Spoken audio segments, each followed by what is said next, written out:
Good morning class. आज हम लोग पढ़ेंगे कक्षा 7 में साइंस और हमारा चैप्टर का नाम है गति और समय।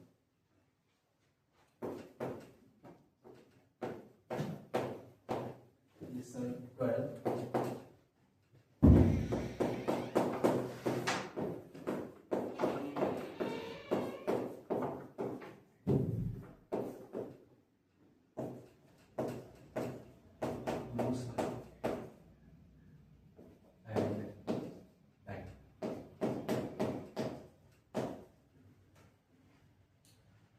किसी भी चीज़, जो भी चीज़ हिल सकती है या अपने स्थान से दूसरे स्थान पर जा सकती है या किसी एक बिंदु से दूसरे बिंदु पर जा सकती है, उसमें गति हो रहा है। जैसे आप देखते हैं वाहन चलते हैं, ट्रेन चलती है, हवाई जहाज उड़ता है, आप लोग घर से विद्यालय तक आते हैं या आप कहीं भी इधर उधर घूमने जाते हैं, तो कहीं ना कहीं आप में जरूर मोशन हो रहा होगा, थोड़ी बहुत गति हो रही होगी। उसी के बारे में हमको पढ़ना है। और गति क्या होती है कि कभी कभी हम रुके रहते हैं किसी चीज़ पे, लेकिन वो चीज़ गति करती है। जैसे हम ट्रेन पे बैठे हुए हैं तो ट्रेन गति करती है, हम ट्रेन के सापेक्ष में स्थिर होते हैं। तो अब गति भी कई प्रकार की होती है। जैसे हम पढ़ सकते हैं कि रेल का चलना ये एक सरल गति है, मतलब एक बिंदु से जाके दूसरे बिंदु पे जा रही है, एक सरल गति है। हो सकता है रास्ता इधर उधर हो जाए, हमारी चीज इस तरीके से हो रही है, ऐसी गति को हम क्या कहते हैं? सरल गति कहते हैं। मतलब हम एक बिंदु से उठे और फिर कहीं दूसरे बिंदु पे चले गए, गति हुई एक स्थान से ए स्थान से गए हम कहाँ पे? बी पर, मोशन हुआ, सरल गति। हम ट्रेन से चले गए, ट्रेन जरूरी नहीं रास्ता सीधा ही हो सकता है थोड़ा बहुत इधर उधर हो सकता है, तो ऐसी गति क्या होगी? सरल गति। ठीक है। और जब एकदम सीधे हम गति करते हैं, एकदम सीधा गति, तो वो कहती है रैखिक गति। ठीक है।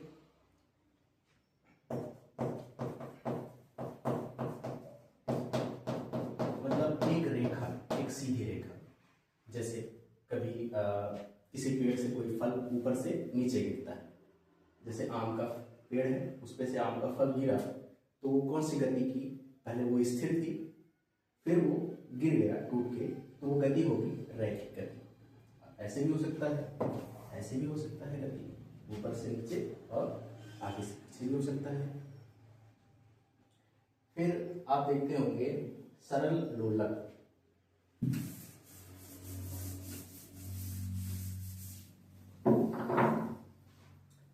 लोलक क्या होता है?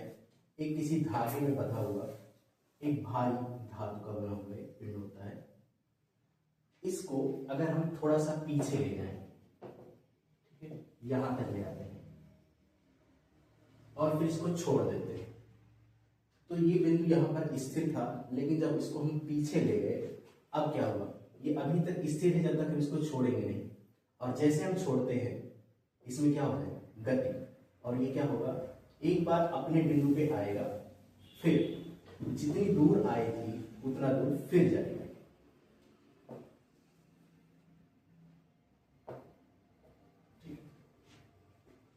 एक बिंदु पे गया, यहां से हमने छोड़ा, यहां आया, लेकिन रुकेगा नहीं, मतलब हो सकता है कुछ पल के लिए रुक जाए, फिर उसके बाद आगे जाएगा और फिर उसी के सहारे उसी गति में यहां तक जाएगा जहां तक ये हमने ले गए पहली बार, उतनी दूर जाएगा, फिर वो वापस चला आएगा, फिर यहां आएगा, फिर ऊपर जाएगा। ऐसी गति को हम कहते हैं दोलन गति।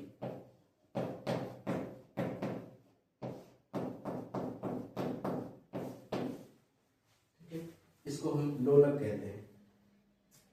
और एक और गति है, पढ़ाते हैं। जैसे किसी बिंदु के चारों तरफ गति करना। जैसे मान लो ये पृथ्वी है और इसके चारों तरफ चंद्रमा गति करती रहती है। ऐसी जो गति कहलाएगी वो कहलाएगी घूर्णन गति।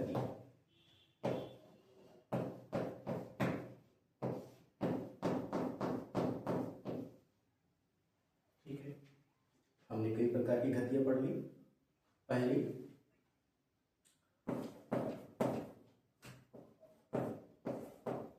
सरल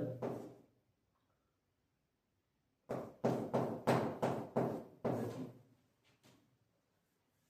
दूसरा रैखिक गति।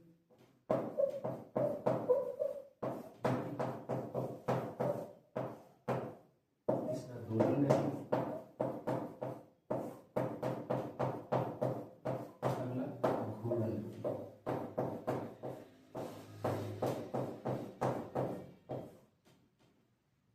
इतना पॉइंट आप नोट कर लीजिए।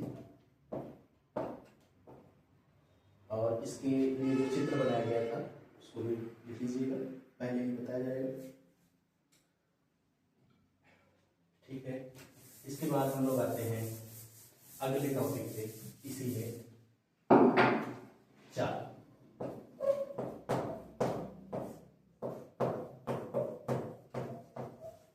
स्पीड, आप लोग चार शब्द सुने होंगे और इससे ज्यादा शब्द आप सुने होंगे स्पीड के बारे में।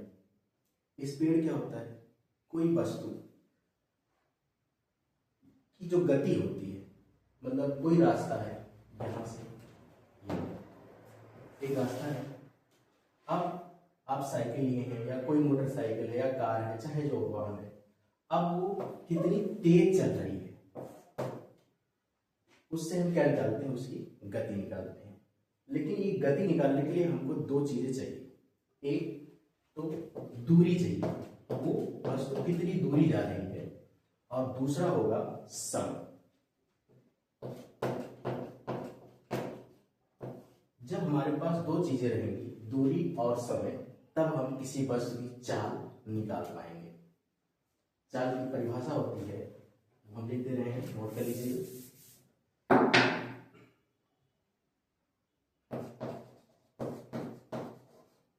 किसी वस्तु द्वारा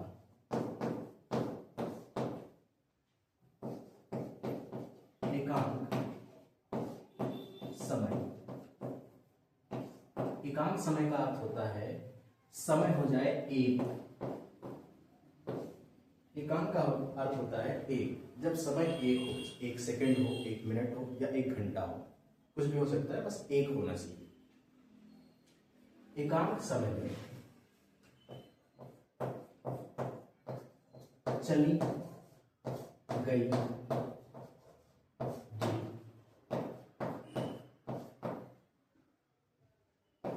चाल कहलाती है।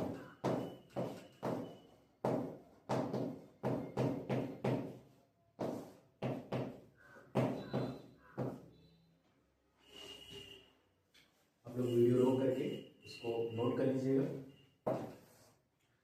अब हम बताते हैं कि परिभाषा बना कैसे। हमारा एक सूत्र निकल के आएगा, चाल बराबर दूरी बटा समय। परिभाषा में हमने कहा कि किसी वस्तु द्वारा एकांक समय में अगर ये समय हो जाए एक, चलिए कर लेते हैं, चाल बराबर दूरी लिखा हुआ है और समय का मतलब हो गया है एक।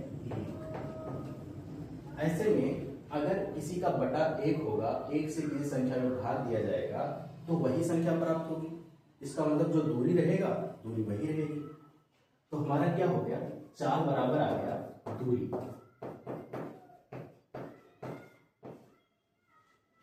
जो दूरी रहेगी वही इसका चाल आ जाएगा।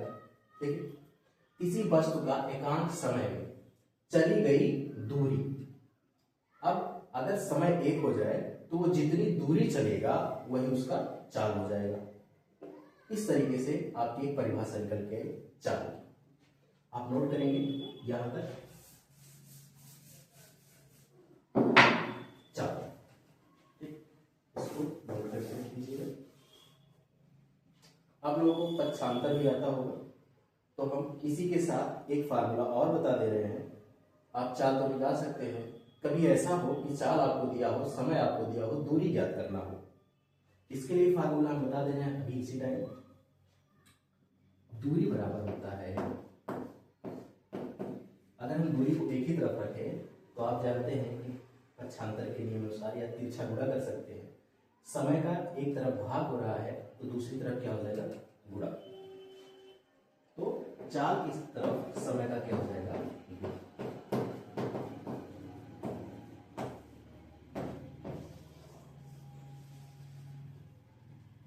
ये आपका दूरी का फार्मूला हो गया। और अगर आपको सिर्फ समय का चाहिए, आपको दूरी पता है, चाल पता है, लेकिन ये नहीं पता है कि समय कितना लग रहा है, तो आप इससे फार्मूला निकाल सकते हैं। समय को इसी तरफ रहने दीजिए, चाल का यहाँ गुणा हो रहा है, दूसरी तरफ क्या हो जाएगा, भाग। तो समय बराबर हो जाएगा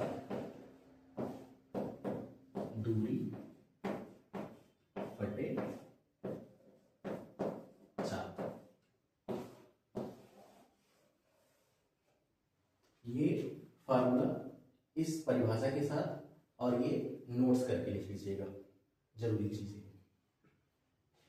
वीडियो रोक करके आप लिख सकते हैं, इसलिए मिटा दे रहे हैं। चलिए कुछ सवाल लगाते हैं चाल निकालने के लिए।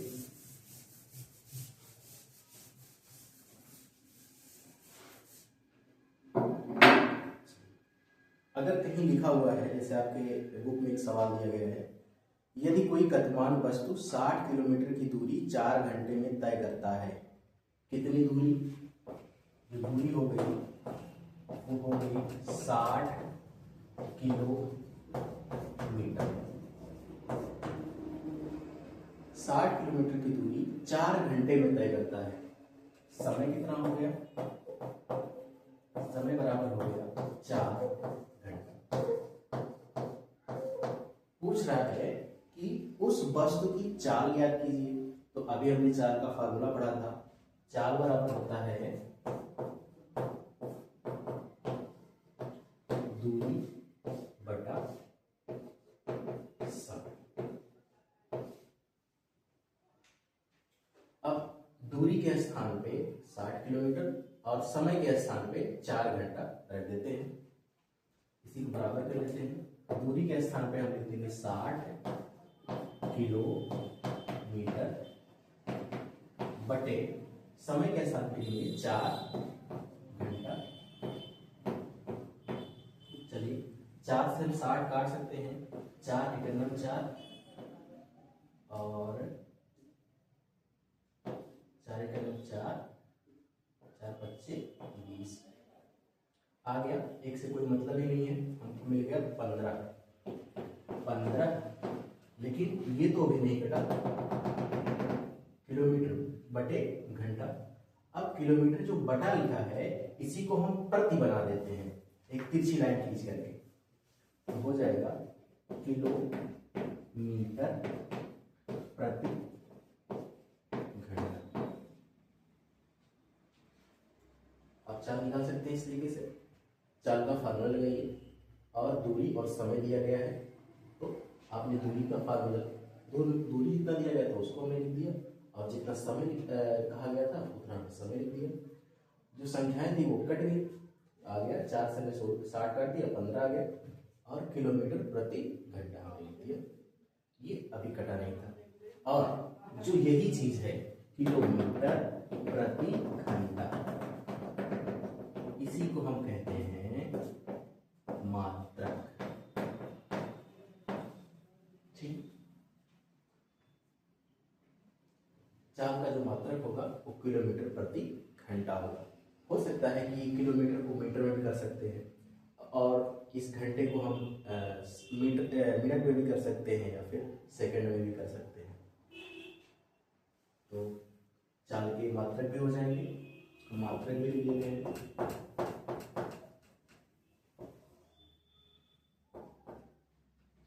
इसका एक मात्रक होता है किलोमीटर प्रति घंटा या मीटर प्रति सेकेंड।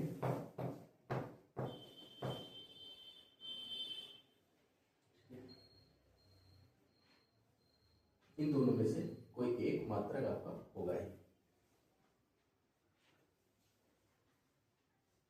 चलिए अब हम चाल को भी समझते हैं। चाल से संबंधित दो चीजें और भी हैं, इसको मिटाते हैं।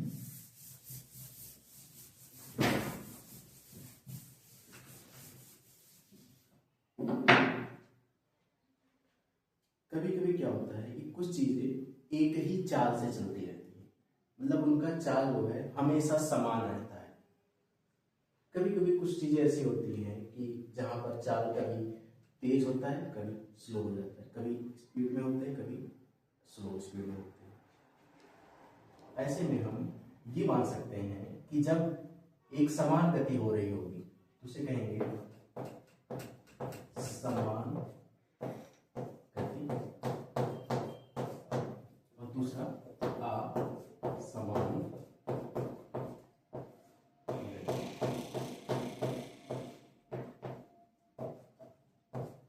समान गति का अर्थ है कि हर जगह कोई भी वस्तु है, हर जगह उसकी स्पीड क्या होगी, सेम होगी। लेकिन असमान गति में क्या होगा कि उसकी स्पीड हमेशा सेम नहीं होगी। ठीक है, कभी कहीं पर ज्यादा होगा, कहीं पर कम। चलिए इसमें हम दिखाते हैं। जब किसी वस्तु की चाल हमेशा समान हो तो वह वस्तु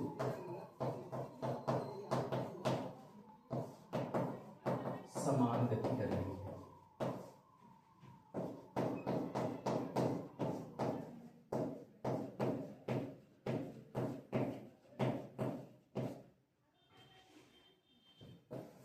जैसे भी लिख सकते हैं, जैसे आप लोग देखते होंगे दिन हमेशा 24 घंटे का ही होता है।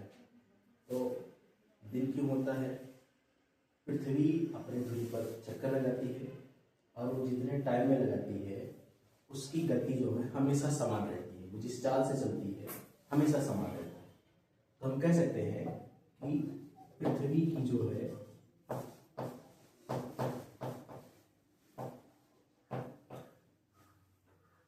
पृथ्वी की अपने अक्ष पर गति क्या हो जाएगी? एक समान गति का उदाहरण हो जाएगा। ठीक है, असमान गति, चलिए इसमें लिखते हैं।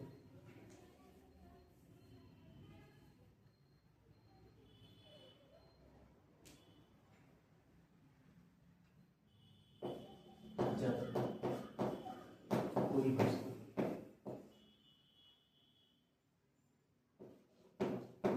अलग अलग चाल से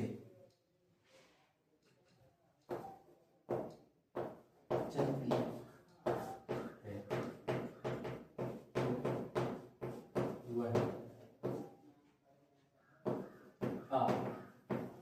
असमान गति कर रही है। जैसे लिख सकते हैं, जैसे आप किसी बाइक पे बैठे हैं या अपनी साइकिल चला रहे हैं, तो कभी आप स्लो चलाते हैं, कभी तेजी से चलाते हैं, तो ऐसे जो गति होगी वो असमान गति होगी। चलिए हम लिख सकते हैं मोटर कार की रोड पर गति। तो कभी मोटर कार जो है कभी तेजी से चलती है, कभी भीड़ भाड़ आ गया तो स्लो चलने लगती है। ऐसे में उसकी गति क्या होगी? कंटिन्यू एक जैसा नहीं रहता है, इसीलिए उसमें कौन सी गति होगी?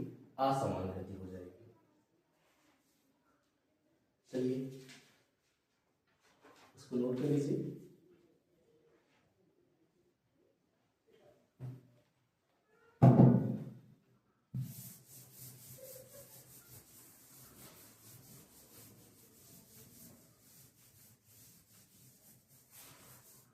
अगला टॉपिक पढ़ेंगे हम लोग समय की माप।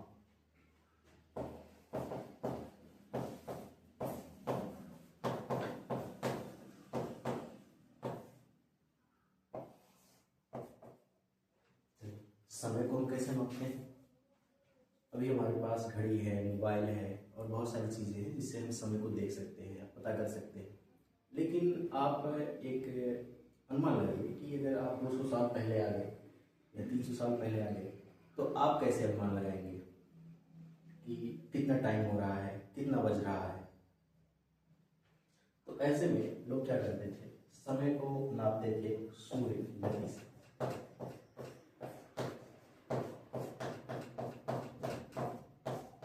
सूरज कैसे दिख रहा है, सर पे है तो दोपहर हो गया, अभी पूरब की तरफ है तो सुबह है, पश्चिम की तरफ चला गया शाम हो रहा है।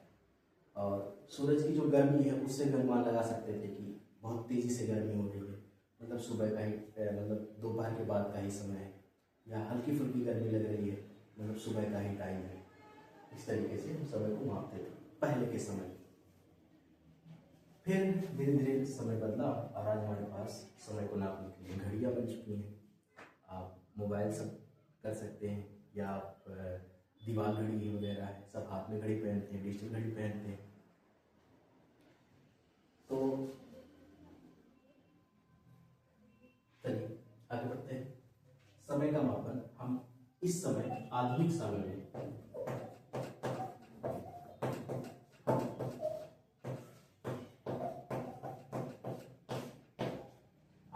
में हम लोग डिजिटलाइज हो चुके हैं, हमारे पास डिजिटल घड़ियाँ आ चुकी हैं, उसमें टाइम बताता रहता है।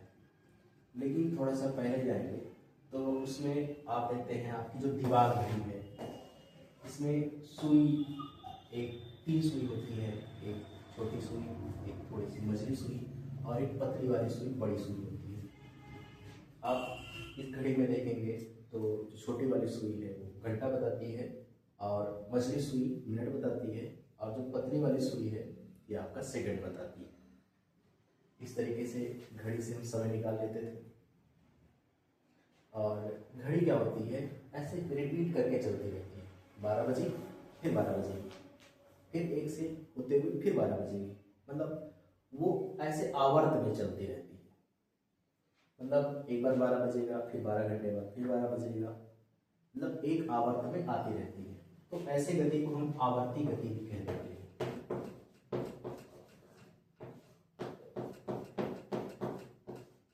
जो घड़ी में मोशन होगा वो आवर्ती गति भी कहलाती है।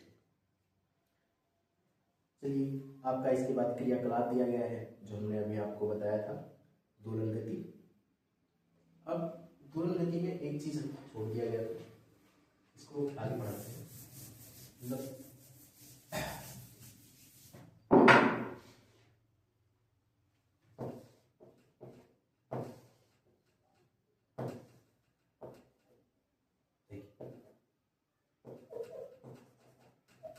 ये लोलक है, इसको यहां से ले जाए फिर छोड़ दे, यहां आए, यहां तक जाए और फिर यहां तक जाए, मतलब कुछ इस तरीके से।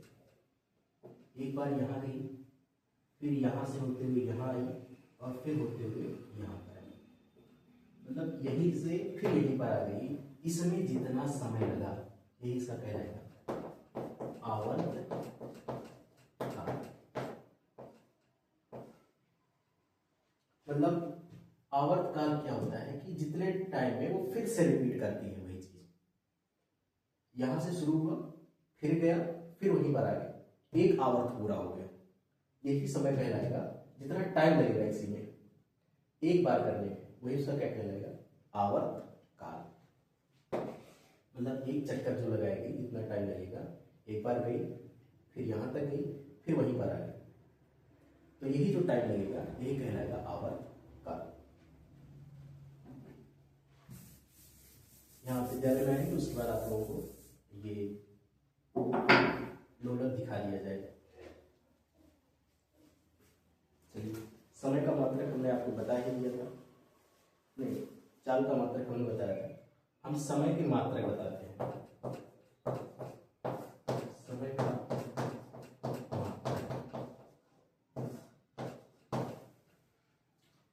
समय का वैसे मात्रक सेकेंड ही माना जाता है, क्योंकि सबसे छोटी इकाई भी है सेकेंड,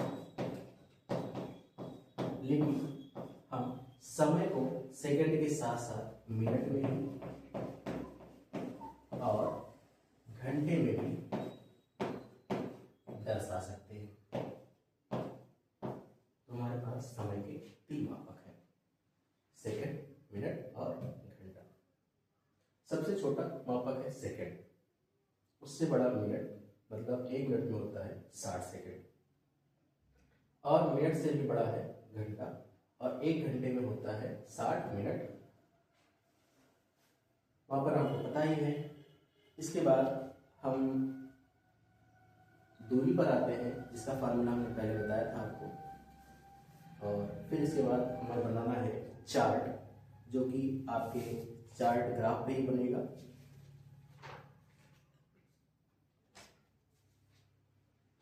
थोड़ा सा बताते हैं, बाकी क्लास में सीखेंगे जब आपके पास चार्ट पेपर होगा और ग्राफ पेपर होगा।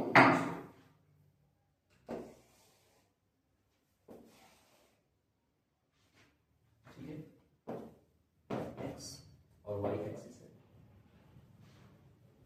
यहां पर हमेशा होता है शून्य। अगर हम एक ग्राफ बनाए, चाल,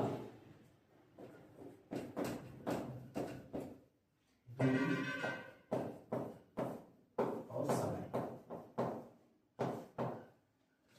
ठीक है, दूरी और समय, हम दूरी और समय का एक्सिस बना रहे हैं। यहाँ पे हम लिख ले रहे हैं दूरी, आप कहीं भी लिख सकते हैं, ऊपर भी लिख सकते हैं, यहाँ पर भी लिख सकते हैं, और ये वाला हो गया समय। दूरी किलोमीटर में दिया गया है, समय दिया गया है घंटे में। चलिए हम दूरी बढ़ाते रहेंगे और समय भी उसके हिसाब से आप चाल देखिए किस तरीके से बदलता रहता है। दूरी किलोमीटर में 1 किलोमीटर, समय 1 घंटा, या ऐसे करते हैं, समय को हम करते हैं सेकंड में।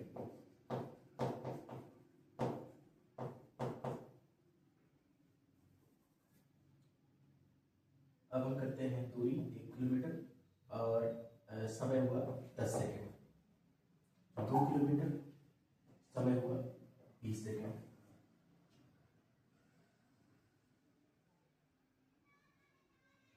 3 किलोमीटर, समय हुआ 30 सेकेंड। 4 किलोमीटर, समय हुआ 40 सेकेंड। अब ऐसे में जो चाल आएगा वो क्या होगा? अगर हम करना चाहे तो ये हो जाएगा 1/10, क्योंकि दूरी बटा समय होता है, 1/10। फिर ये हो जाएगा 2/20, फिर ये हो जाएगा 3/30, ये हो जाएगा 4/40। और चाल हमेशा किस में होगा?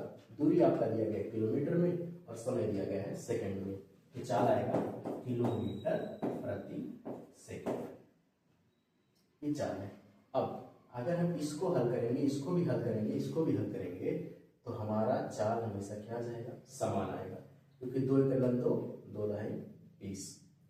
ये फिर से आ जाएगा 1/10। इसको भी काटेंगे, 3 × 3 3 × 30 आ जाएगा 1/10।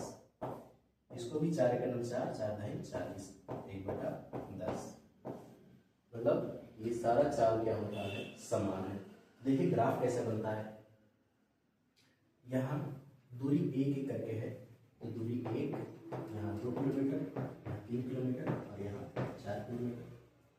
और सेम उसी दूरी पे हम बनाते हैं समय को।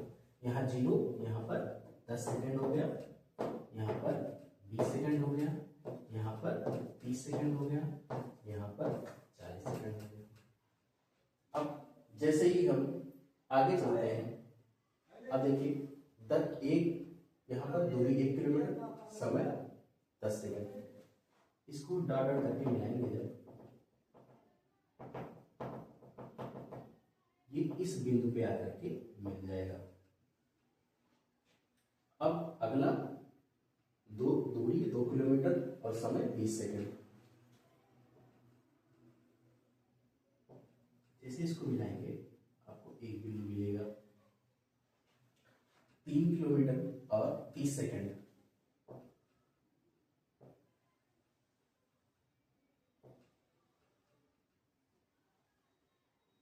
और ये 4 किलोमीटर और ये 40 सेकंड।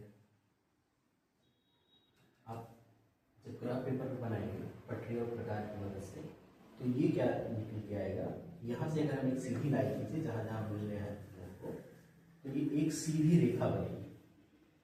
अब यहाँ पर दूरी कहीं बढ़ गई है, कहीं छोटी हो गई, इस कारण से अगर हम यहाँ 40 कर लेते हैं तो कुछ इस तरीके से एक सरल रेखा बन के आएगी। मतलब अगर चाल समान है तो ग्राफ पेपर पर एक सीधी रेखा बन करके आएगी। ये बस एक पॉइंट है, आप लिख सकते हैं इसको एक नोट्स में डाल करके। हम ऊपर लिख दे रहे हैं, इसको आप लोग ग्राफ में नोट कर लीजिएगा।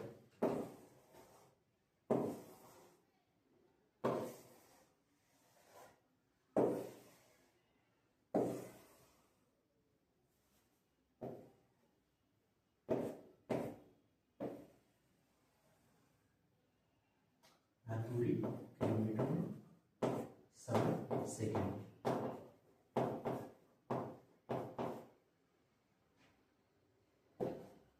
ये सब अलग अलग है।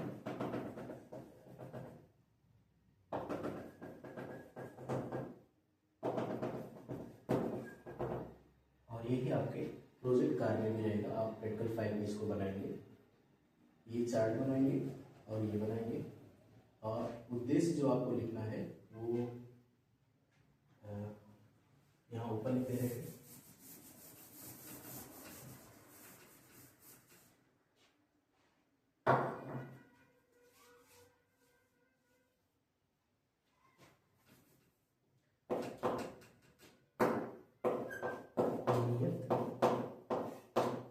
या लिखिए समान चाल से।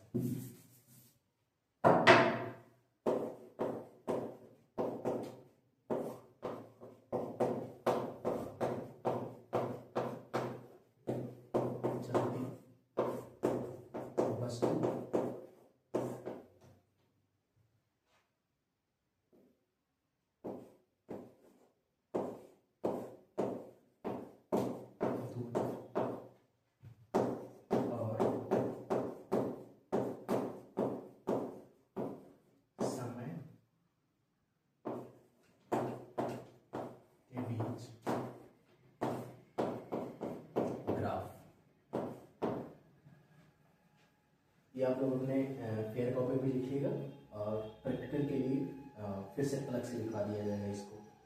लेकिन ये चीज़ें वही रहेंगी, ये भी और ये भी। ये सादे वाले पेज पे बनेगा और ये लाइन वाले पेज पे।